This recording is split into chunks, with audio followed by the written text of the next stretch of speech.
Okay guys, bago mag-end season, naka-apat na Savage pa ako. Pagpasensyahan nyo na kasi nireplay ko na lang yung record eh. Kasi hindi ko na-record kanina eh. Kalimutan ko. Yes. Eto, pero panoorin nyo na lang. Ayun, level 14 ako niyan. Bala ko sana magpa-level 15 yan. Kaya tamang red buff muna ako dito. Tamang farm lang. XP laner pala ako dito, no? Argus. Yan, tamang kuha lang na itong ipis na yan. Tapos biglang may napansin ako, parang magkakagulo sa mid lane kaya umipot ako dito.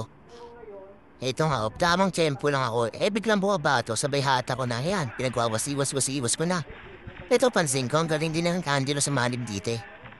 Ayun na tamang timing eh.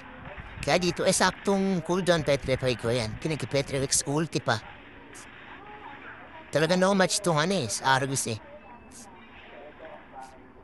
No match yung Yin.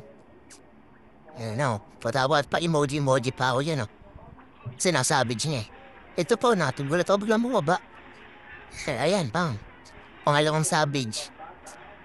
Okay, na yun, no? Tapos biglang pasok pa rin ang mortality ko. Ito nakakatawa eh. Nung nahukap ko, ayun, nasa baby to ulti. Tata.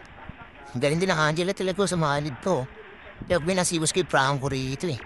Inakasavage niya ako. Sabayan na ako, out. Tapos umabal pa nga itong Yin, no? Akala ko di ko makukuha eh. Pero buti sa mahak to. Bam. Ito nga nalang hindi ko nakuha. Sayang pang 5 sana savage yun. Dito pati ipit-ipit, pamutik na ako mamatay. Hindi ko alam. Ito kala ko makakapang 5 ako kasi kala ko aabot. Kaya pagpasok na minions, sinunahan ko na. Pagpasok ko. Asko na